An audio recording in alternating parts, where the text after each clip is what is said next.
Hi guys, it's Ian Clark from Action Duchenne here. I'm the head of communications and fundraising.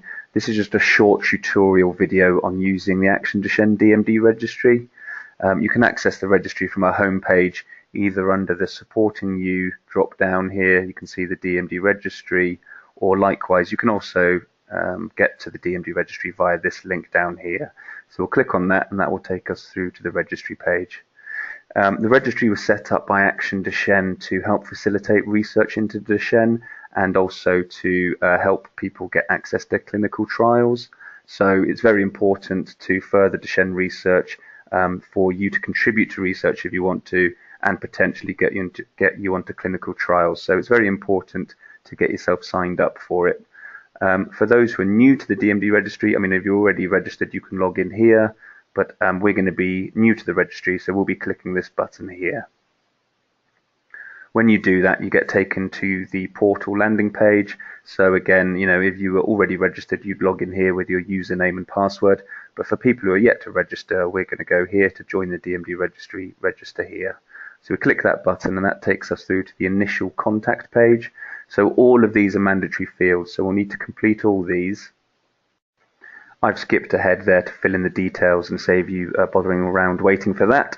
So there are three main types of people who would complete the DMD registry. So the majority of people will be guardians of someone with Duchenne or Becker muscular dystrophy. This, in most cases that will be parents. But however, we're also very keen to have people living with Duchenne muscular dystrophy, adults that is, to take part in the registry.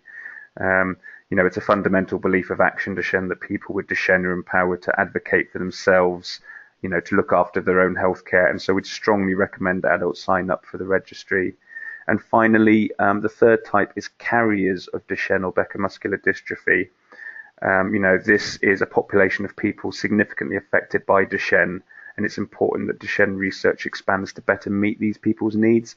So if you're, for example, a mother of somebody with Duchenne and you are a carrier, we think it'd be a good idea for you to have your own profile on here with your own medical information recorded. Similarly, if you're a sister or female relative of somebody with Duchenne muscular dystrophy and you were a carrier, we think it's very worthwhile to have your information on here as a separate thing. Here we have a spam prevention tool. So what you have to do here is copy the words that are written in here into the text box here. You can, if you're having difficulty reading what they are, you can either click this button to get a new couple of words, or if you're having real problems there, you can also request an audio version. And then finally down here we have the terms and conditions of the registry. Please do read these. You'll be providing sensitive personal information to the registry, and so it's important you understand how Action Duchenne uses that data and processes it. Once you've had a read of it, you can click the tick box here to agree to the DMD registry terms and conditions, and then finally click the register button here. So at this stage, this is now us at the dashboard for our entry. You can edit your details here. Those are the details you've previously provided in the last page. Most of you, as you'll probably be guardians, most likely parents of people living with Duchenne muscular dystrophy, then need to add a child. This is where you'd actually enter the information for the person that lives with Duchenne. So here again, we have a set of mandatory fields. So title, first name, last name, address lines 1 and 2, a postcode, an email address, and a phone number. These are all mandatory fields. So you'll be entering the details of the person who lives with Duchenne. Again, we'll skip forward to once I've completed that stage. So because a lot of you will be completing this on somebody else's behalf, for the email and phone number, you can just put your own email address or phone number, as you'll be the person in charge of updating this. And once that's done, you can see we've got a selection of tabs here at the top. So this goes into the more important information that will be used, which really benefits Duchenne research. So you have various different tabs you can click through. Obviously, some of this information will be more obvious and apparent to you than others. If you have any problems with what, you need any more information on how to fill in this form, you can actually hover over the field type and it'll give you a bit more information about how to complete it. Often in cases, for example, with gender, we've got drop-down menus to make things a bit speedier. or indeed with things like date of birth, there's a calendar you can toggle through to select the correct date.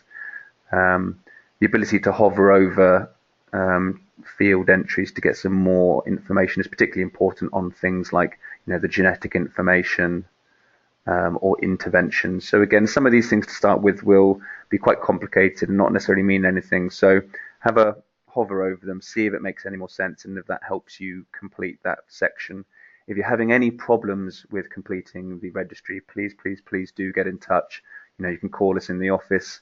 The number's on the website, or you can email our registry curator, Angela Stringer, and she can help you out as well.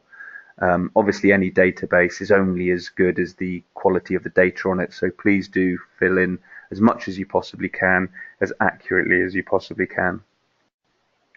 You don't have to complete all of this, detail now. As I said before, the more of it you can provide at this stage, the better. The important thing is that you put in the mandatory fields under personal details. Once you're happy with that, you can click Save. And this takes you to the kind of final stage. Now, this is very important. Obviously, you can click here to review the patient data that you've already provided, but of most importance when you first register for the registry is to click here to download the medical release form. Please print a copy and return to the DMD registry. By clicking here, you can download a form which looks like this. So if you could please print this, sign it, and return it to the address at the bottom. That's our office address here. And then that enables us to liaise with your clinician or geneticist to fill out some of the other final bits of detail, particularly things like mutation, which is very important to keeping the registry up to date. Guys, hopefully that's a relatively brief introduction on how to use the registry. Like I said before, if you ever need any more help on using it, please do contact us in the office, either by calling us or emailing Angela Stringer. But yeah, I hope that's been of help to you, and please do try and keep it as up to date as possible. Thanks very much. Bye.